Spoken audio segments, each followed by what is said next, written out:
বিসমিল্লাহির রহমানির রহিম। আমরা পড়ার সেই পরবর্তী টপিকসে এসে আমরা পূর্বের টপিকসের ধারাবাহিকতায় নিউক্লিয়াসের গঠনগত অবস্থান নিয়ে আলোচনা করেছি। এখন নিউক্লিয়াস সংক্রান্ত বিভিন্ন যে রাশিগুলো আছে সেই রাশিগুলোর উপর আমরা একটু চোখ বুলিয়ে নিব। একটা ফার্স্ট দেওয়া আছে অ্যাটমিক নাম্বার, অর্থাৎ পারমাণবিক ভর সংখ্যা। পারমাণবিক সংখ্যা কি? কোন মৌলের প্রোটন সংখ্যাকে বলা হয় পারমাণবিক সংখ্যা, আর পারমাণবিক ভর সংখ্যাটা কি? সেটা হলো প্রোটন এবং নিউট্রনের যোগফল। সেই প্রোটন এবং নিউট্রনের যোগফলকে তার ভর সংখ্যা বলা হয়। এটা যদি পরমাণুর ক্ষেত্রে হয় তাহলে তাহলে তার ভর হবে, অণু হলে অণুর ভর হবে। এখন এরপরে নিউক্লিয়াসের আছে পারমাণবিক সংখ্যা হলো তোমার হলো কি প্রোটন সংখ্যা ধরে, ভর সংখ্যা প্রোটন এবং নিউট্রনের যোগফল। নিউক্লিয়ন, নিউক্লিয়াসে যে সমস্ত কণা থাকে তাদেরকে বলা হয় নিউক্লিয়ন। নিউক্লাইড এটা কি? দুটি নিউক্লিয়াসে যদি প্রোটন সংখ্যা এবং নিউট্রন সংখ্যা সমান হয়, মানে অভিন্ন হয়, তাদেরকে বলা হয় নিউক্লিয়াইড। এবং এরা সাধারণত একই নিউক্লিয় প্রজাতির হয় আর কি। এই বিষয়গুলো এখানে উল্লেখ থাকবে। তা নিউক্লিয়াইডে কিন্তু তাহলে কি থাকে? যাকে দেখো ভর সংখ্যাও সমান, পারমাণবিক সংখ্যা সমান। তা পারমাণবিক সংখ্যা সমান হওয়ার অর্থ হচ্ছে কি এরা একই মৌলের পরমাণু,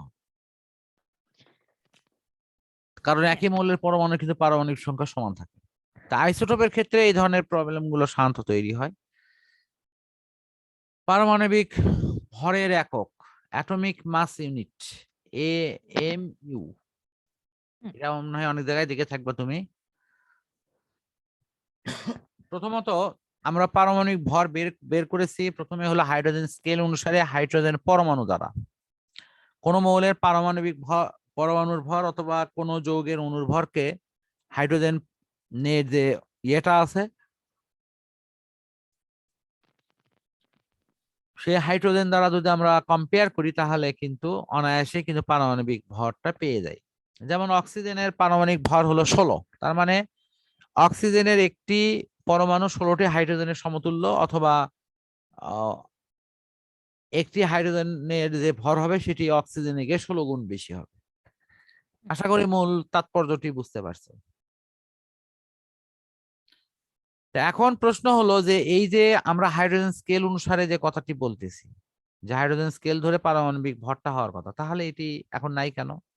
কারণ হাইড্রোজেনটা পৃথিবীতে কিন্তু খুব বেশি পাওয়া যায় না। তুমি যদি নর্মালি বায়ুর মধ্যে দেখো, এটা 1%ও মনে হয় নেই। এবং হাইড্রোজেন গ্যাস ব্যবহার করা কিন্তু বেশ বিপজ্জনক। এটি দাহ্য গ্যাস, এটা দাহ্য গ্যাস, এটি বিস্ফোরণ সহকারে আগুন ধরায় দেয়। তো সেই কারণের জন্য আর একটা আমরা বিকল্প মৌল চুজ করি, সেটি হলো কার্বন, যার ভর 12 হবে। এবং এই কার্বন 12 ভরের 1/12 অংশ, অর্থাৎ 12 ভাগের 1 অংশকে আমরা এই স্থলাভিষিক্ত করেছি। আশা করি মূল বিষয়টি তুমি বুঝতে পারছো। জি স্যার। তাহলে আমরা এই যে কার্বন 12 আইসোটোপের 1/12 অংশটা, যেটা 1.66 এই একক চলে আসে আর কি, ওগুলো বসায় দিলে এটি কিন্তু বর্তমানে নেওয়া হয়েছে। এবং এটা আমাদের মনে হয় পরিমাণ সহ এখানে উল্লেখ করা আছে। 1.66 ইন্টু 10⁻⁴ কত হয়? -27। সেটিকে তোমার হলো গ্রাম করলে হয় -24, এরকম বিষয়টা। এরপর দেওয়া আছে হলো তোমার আইসোটোপ। এগুলো আমাদের 9, 10 এর পড়ার সংজ্ঞা অবশ্য, যে যে সমস্ত মৌলের পারমাণবিক সংখ্যা 1 বাট ভর সংখ্যা ভিন্ন, তারা পরস্পরের কি আইসোটোপ। অথবা তোমার আইসোটোপের ক্ষেত্রে আর কি কি কথা বলা যাবে? আইসোটোপ কি একই মৌলের পরমাণু না? হ্যাঁ, একই একই মৌলের মৌলের পরমাণুর পরমাণু। ভর যদি ভিন্ন ভিন্ন হয় তারা পরস্পর আইসোটোপ হয় না? হ্যাঁ, জি সুতরাং স্যার। সংজ্ঞা হলো একটি বায়বীয় বস্তুর মতো, এটি যখন যে পাত্রে রাখা হয় সেই পাত্রের আকৃতি ধারণ করে, যখন যেভাবে এটিকে চাওয়া হয় তখন সেটি আমাদের রিয়াক্ট করে। এটা অনেকটা সেম অপশন, যে আমি আইসোটোপের সংজ্ঞাটি যেভাবে দেই মূল ভাবটা কিন্তু একই দাঁড়াবে। এরপরে আছে তেজস্ক্রিয় বা রেডিও আইসোটোপ। কৃত্রিম উপায়ে যখন কোনো মৌলের আইসোটোপ তৈরি করা হয় তখন সেটাকে বলা হয় কৃত্রিম আইসোটোপ, যেটা এখানে অলরেডি উল্লেখ করা আছে। কার্বন থেকে এরকম, যেমন সোডিয়ামকে দেখো ম্যাগনেসিয়ামে পরিণত করা হয়েছে, এক ধাপ পিছনেই। হ্যাঁ। এরপর আছে তেজস্ক্রিয় রেডিও আইসোটোপের ব্যবহার। এই ব্যবহারগুলো তোমার 9-10 বেজেই লেখা, এটা খুব হাইলি থিমে নাই, তবে চিকিৎসা ক্ষেত্রে এই জিনিসগুলো মোটামুটি মুখস্থ করে ফেলো। হুম।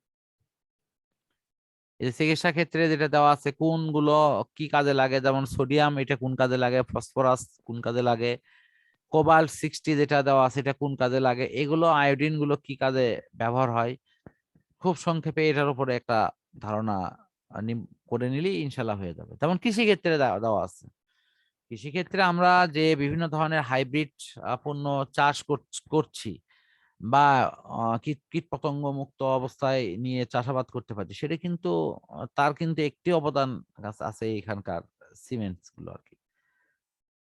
তো সেখানে দেখা যায় অতি অতি সহজেই কিন্তু সেগুলো সংগ্রহ করার সিস্টেমও থাকে এবং সংগ্রহ করে নিয়ে আহ পরবর্তীতে বংশধরটা ভিন্ন রকম তৈরি করে নিয়ে আসা হয়। কৃষি গবেষণার ক্ষেত্রে সাধারণত দেখা যায় যে তারা যে চারা উৎপাদন করে থাকে বিভিন্ন সিস্টেমে, সেক্ষেত্রে আমরা কিন্তু এই চারাগুলোকে অতি সহজেই জীবাণুমুক্ত করে ব্যবহার করার ক্ষেত্রেও কিন্তু এই আইসোটোপের এই প্রযুক্তিটা কাজে লাগাতে পারি। যেমন এখানে ফলমূল পরিষ্কার করার ব্যাপারে কিন্তু দেওয়া আছে, দেখো গামারশ্মি ফেলা হচ্ছে, এটা মৃত জীব জীবন্ত জীব এগুলোকে নষ্ট করে দেয়। এই বিষয়গুলো এখানে আসবে। গবেষণার ক্ষেত্রে আমাদের জীববিদ্যায় এবং রসায়ন বিদ্যায় বিভিন্ন গবেষণায় কিন্তু এই জিনিসগুলো কিন্তু এখানে ব্যবহার হয়। হ্যাঁ। শিল্প মানে কি, যে আমরা অনেকগুলো শিল্পের পণ্য ব্যবহার করি, এটি কত উম, মানে বয়স হলে এটি ব্যবহার করা হয়েছে, সেই প্রপার্টিসটা কিন্তু এগুলো অনায়াসে বের করা সম্ভব। তো আমাদের এই যে শিল্প কলকারখানার ক্ষেত্রে যেটা মানে মূল ভূমিকাটি রাখার কথা, সেটি হলো যে সময় উপযোগী সিদ্ধান্তের মাধ্যমে আমাদের এই শিল্প বিজ্ঞানে কিন্তু আমরা অনায়াসেই এই বিষয়টি সংযোজন করে নিতে পারি। বিশেষ করে কোনো ধ্বংসাবশেষ থেকে যদি আমরা ফসিল সংগ্রহ করি, সেটির বয়স কত, সেখানে থাকা তোমার কৃত্রিম ভাবে যে আইসোটোপের অংশগুলো পাওয়া যায়, যে ওখানে বিশেষ ধরনের অংশগুলো পাওয়া যায় যেগুলোকে নতুন করে কিন্তু তৈরি করা যায় না, ওখান থেকে এই তেজস্ক্রিয় আকারে যে কার্বন 14 পরমাণুটি পাওয়া যায় ওখানে, সেটি কি পরিমাণ ক্ষয়প্রাপ্ত হয়েছে আর কি পরিমাণ বাকি আছে, এটি দ্বারা কিন্তু আমরা বুঝতে পারি যে কোনটা কতটুকু আগের অথবা পরের। এই অপশন গুলো কিন্তু জানা যায়।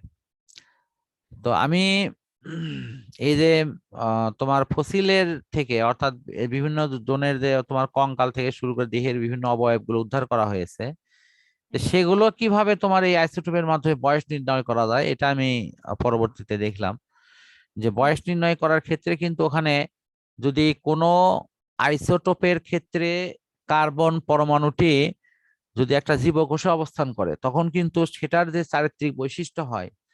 আইসোটোপের কারণে, সেটি কিন্তু ওই ওই ওই স্থানে হয় না।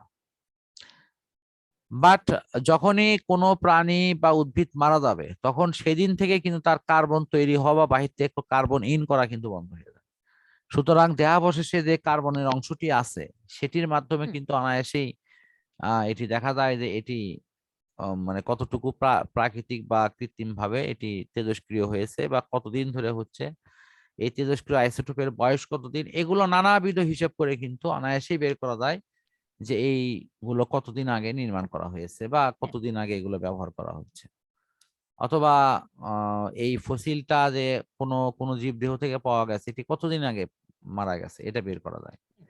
তা আমার এখানে পরামর্শ হলো যে এই আইসোটোপের ব্যবহার করার ক্ষেত্রে তুমি 9-10 এর যে বইটা আছে সেটার সাথে সমন্বয় জি করে স্যার। পড়বা, কারণ ওখানে অনেকগুলো কিন্তু যে কোবাল্টের ব্যবহার দেওয়া আছে, আরো অনেক বেশ কিছু ইয়েগুলো আছে, ইনজেকশন হুম। ব্যবহার করা হচ্ছে যেটি শরীরের মধ্যে যাচ্ছে, তার কিছুক্ষণ রেডিয়েশন বিকিরণ করছে, যদিও সেগুলো স্বল্প মাত্রায় এবং ক্ষণস্থায়ী ভাবে এটি সেট আপ করা হয়, কিন্তু তারপরেও এই মানগুলো মনে হয় তোমার সার্বিক তথ্য উপস্থাপনে অনেক বেশি সহায়ক হবে। হ্যাঁ। তো আমি তাহলে আজকে আহ এই পর্যন্তই রাখতে চাচ্ছি, এটা তেজস্ক্রিয়তার থেকে আমরা সামনের দিন ইনশাল্লাহ শুরু করব। এটা এই পর্যন্তই রাখি। আর নেক্সট দিন আমরা এটা নিয়ে ইনশাল্লাহ কথা বলবো।